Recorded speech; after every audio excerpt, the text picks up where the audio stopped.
G'day legends, I hope you're all fantastic. On today's video, we're going to look at some useful stuff. These are units that I've acquired over the last year or so that have made my life as a gigging and recording musician that little bit easier. They may not be as immediately sexy as a shiny new guitar or amp, but they solve problems. I have done some previous useful stuff videos, which I'll link at the end of this particular video. But for now, let's just dive straight in. First up, we've got the Achilles Amplification X-Cab Switcher. Achilles are based in Australia, and I have done some demo videos with their excellent sounding Argos amplifiers before. This one is fairly straightforward, and if you've got a modern amplifier with a bunch of speaker outputs, you might look at this and think, what's the point? But keep in mind, not everybody has a modern amplifier with a bunch of speaker outputs. And not all modern amplifiers have a bunch of speaker outputs either. The idea here is basically you plug the single output from your amplifier in here, and then you can run two separate cabinets. There is a switch to select between series or parallel operations. So scenario number one might be something like this. Let's say you've got two 8-ohm cabs and you want to run them off the 16-ohm tap of your amplifier. You would come out of your amp into here, set this to series, and then connect your two 8-ohm cabs from here. Similarly, if you had like an old boogie that doesn't have a 16-ohm output and you wanted to run two 16-ohm cabs off it, you could use the parallel setting over here. This would also work really, really well with combo amplifiers if you want to, say, use the built-in speaker on your combo and an extension speaker, or if you want to mix and match different types of cabs. Very clever little device. It solves a problem that some old amps have on here. It doesn't require any modifications to your amp. These run about 149 Australian dollars new, so that's about 100 US dollars. It's nice and compact, but it is very, very well put together. If you've seen my videos with the Achilles Argos, those amps are immaculately put together, and this kind of has that same quality feeling about it. Next up, we've got the NUX Multi-Tester. I'm going to press that button in the middle there, and you can see that. This is a cable tester that you can use to test TS and TRS cables as well as DC cables on here. Furthermore, it's a guitar tuner. So while this concept of having a cable tester isn't exactly novel, the fact that you've got a really nice guitar tuner built in is kind of novel on there. So for example, if I wanted to test this little DC cable over here, I could plug it in to one side there. The display is going to indicate that I'm testing a DC cable. I plug the other side in, and if it's good, I get 2 ticks on it. I can do the same thing with guitar cables. I've got a guitar cable sitting right here. We'll do the same process. So let me get in nice and close and focused over here. So you plug both sides of your cable in, and if it's good, it's going to give you 2 ticks. The other thing that I really like on here is you can recharge this via USB-C, so just about everybody's got a phone with a USB-C charger at this point. The other thing that you can do is you can test power and current draw on here. So I can plug in, say, a 9-volt power supply there. It's actually about 8.9 volts at the moment.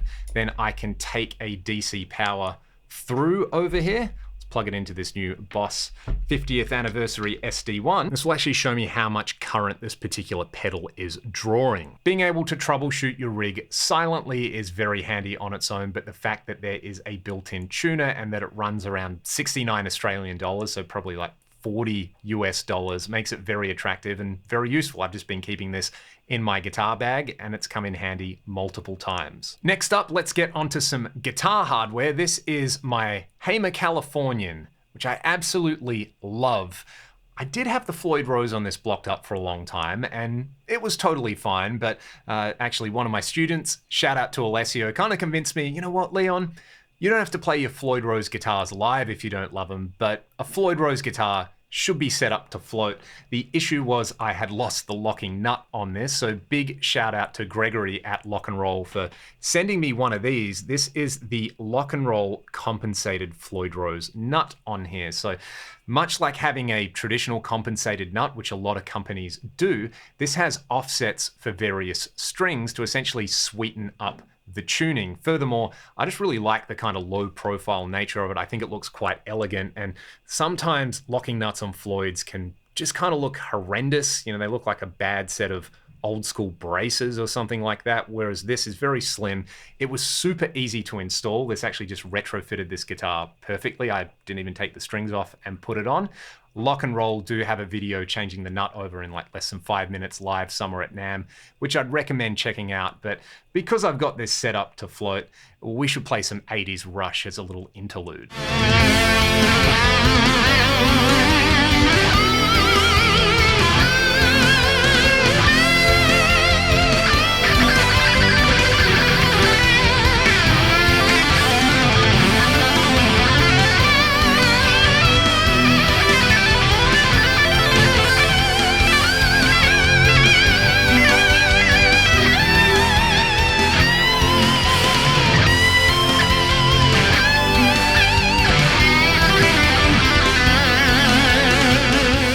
Very good fun indeed.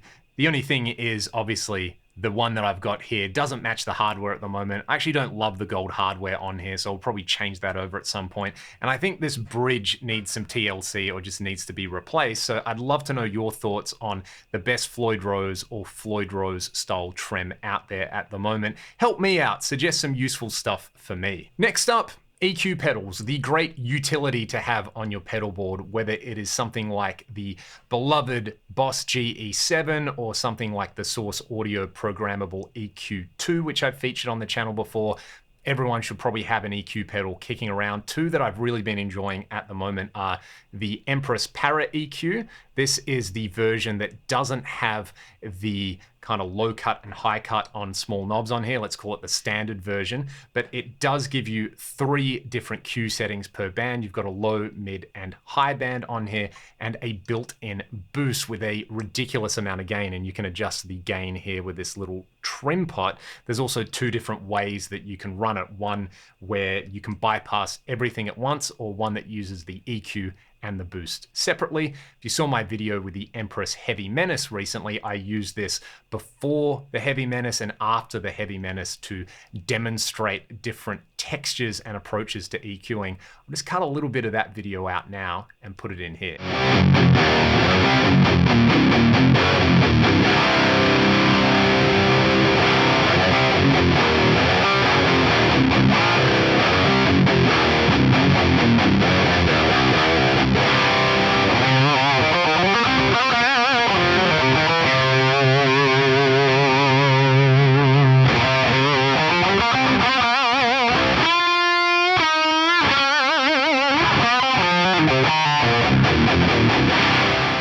Which I haven't done a video with, but it is coming, is the GFI Systems Enigma, which is fully programmable. It's a stereo or dual mono EQ. This one has some pretty amazing features like a built-in spatial expander, there's a built-in boost, and you can even emulate some old Pultec EQs on it. I have a video with this one coming in the next couple of weeks. Super powerful and so many things that you can do with it. I'd also love to know, what would you like me to do with this particular pedal? Do you want it to just be a comprehensive review, or would you rather see more of like a 5 kilotone style video where I show you how to dial in specific use cases for EQ? There's also a bunch of preset EQ curves in here, so you can kind of emulate amp tone stacks. There's tilt EQs, there's wah filters. Like anything GFI, it is very, very feature packed and built really well. I absolutely love what they're doing. Every studio needs a good reamp box, and I've been using the Little Labs Red Eye over here. You can use it as a dedicated reamper or as a fantastic sounding DI by pressing that little button. You have a bunch of extra options on here like phase inversion, earth lift, and a reamp level over here, XLR ins and outs, as well as throughs on the back. This just kind of works. It's high quality. It's one of those things where you don't really notice it because it just works so well. Big thank you to Zen Amps for recommending this one when I went and did a bunch of recording there. I think in the middle of 2022, they were using the Little Labs to record DIs, and they spoke really, really highly of it. And my buddy Troy Nababan also has one of these in his studio as well, which we've talked about on the Gear podcast. Fantastic unit. Love it. Last but not least, what about some foot switch toppers? I've been getting these 3D printed foot switch toppers from thehomemusician.com for years now. They've been a long-time supporter of my channel, and if you've watched videos with the Fractal FM3 and FM9, you would have noticed these little foot switch toppers. These are the latest generation that they've been doing, where you can actually kind of pop out the middle section on there. So if you want to use that as a teeny weeny little topper, you can do that, and then you can kind of place one of the bigger parts over the top of it. You can mix and match colors that way. So as you can see, I've kind of got them in the mini mode there. And then when I pull this particular part off, I can have them super small if I want. And then I guess if you wanted to, you can mix and match colors. So I can just pop that one on there. This is a kind of red purple combo now, you know.